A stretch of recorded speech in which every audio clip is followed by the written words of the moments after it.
习近平隐身13天之久，外界猜测纷至沓来，难道习近平真的被人控制，没有人身自由了吗？今天，白俄罗斯官宣，总统卢卡申科将于6月2号开始一连3天访问北京，并与习近平进行1对1会晤。诡异的是，对于这个消息，北京至今三缄其口，默不作声。习近平本人失踪，一个面相酷似习近平的中国歌唱家，倒是因长相违规屡遭封号，收入断炊，走进大众视野。这里是希望世界要闻透视，我是王潇。习近平就要结束长达10多天的隐身了吗？白俄罗斯官方消息说，卢卡申科今天起一连3天访问中国，将与习近平和其他中共高层官员见面。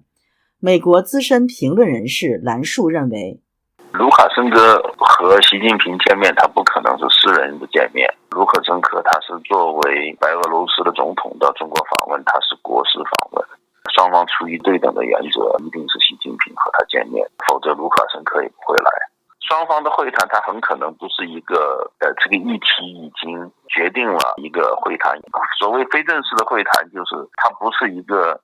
真的要做什么决定的会谈。换句话说，就是双方并没有决定要在某一些议题上达成一个共识，可能就是一个联络感情的会谈。近来中美关系陷入僵局，中共在国际关系上也日益孤立。在这个时刻，与白俄罗斯的高层交往，或许是想突围的意思。白俄罗斯是最早响应并参与中共“一带一路”的国家之一，是中共眼中通往欧洲大陆的重要交通运输枢纽。在今年的新加坡香格里拉防务论坛上，美国防部长直接用共产中国称呼北京，中美热战有一触即发之势。据台媒 New Talk 新闻6月2号报道，台海与南海再度成为中美军事角力核心。自本月下旬起，辽宁号与山东号2艘航母编队相继进入西太平洋和南海海域，与美国海军尼米兹号与华盛顿号航母战斗群展开罕见双对双对峙，创下近年中美海军最紧绷的对峙局面，局势剑拔弩张。中共南海战区微信公众号6月2号发文，南部战区海军某训练中心联合某驱逐舰支队组织渭南舰、玉林舰等多艘舰艇，连日来辗转多个海域，展开多个科目训练，检查编队协同作战能力和指挥员决策水平。据说演练情境设计高度贴近实战。对于中共非同寻常的军事扩张，澳洲要求中共做出合理的解释。英媒 BBC 中文今天报道，澳大利亚防长马勒斯认为，中共的军事扩张已成为亚洲的根本问题。菲律宾防长小吉尔伯托·特奥多罗也批评中共在南海的行动极度不负责任且鲁莽。美国防长赫克塞斯则警告，中共对台湾构成迫在眉睫的威胁，并指责北京成为该地区的霸权力量。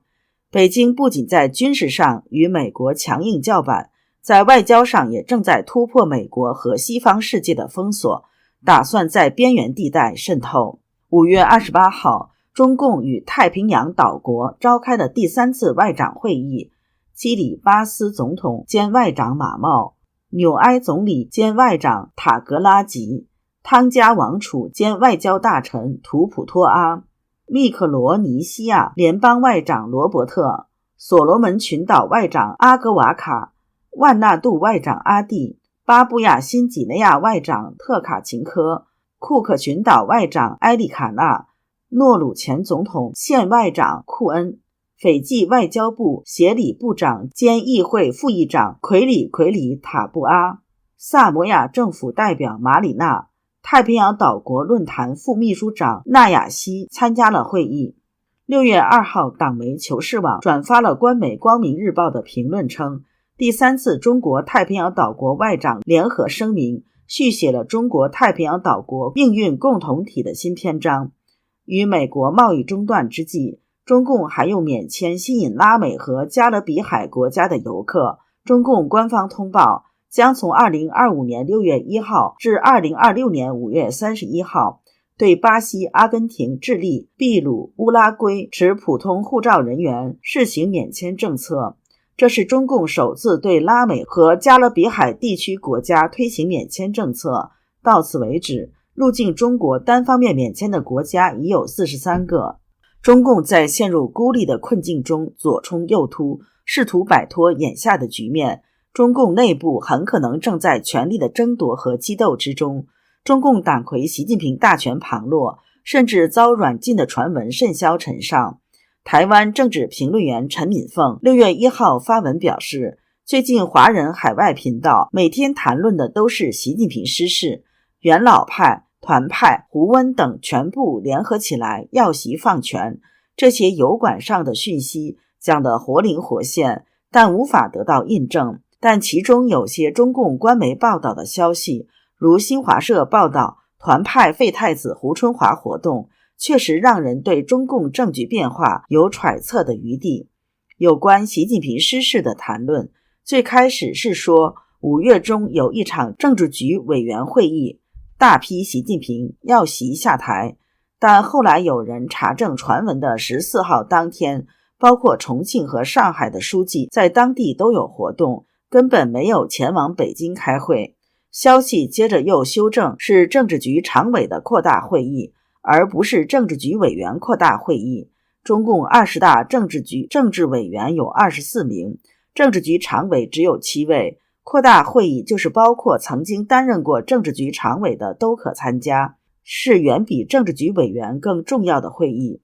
这些频道曝光的会议内容非常惊人，有内部说话的内容，据说还有3张谈话草稿纸外泄，批习的力度史无前例的强烈。总之，这些反共华人频道每天讲的比连续剧都好看，最后到底是谣言还是真实情况，有影没影，静观其变。4中全会何时开是关键。兰树认为，习近平除非身体出了大问题，否则在4中全会不会失去权力，他很可能会把更多的权力交给中共党内各个不同的派系之间去做一个平衡，有的可能交给蔡奇的派系，有的可能交给丁薛祥的派系，有的可能交给其他的派系，但是所有的这些派系都是中共的派系。正因为习近平派系掌控了中共的最高权力，下面这些即将上位的人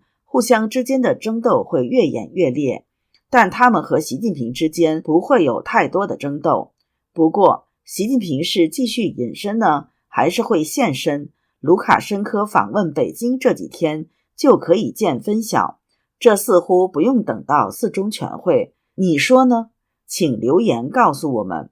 这里是希望世界要闻透视，感谢你的陪伴与思考，请订阅分享并打开小铃铛，一起在动荡中坚守真相，在黑暗中点燃希望。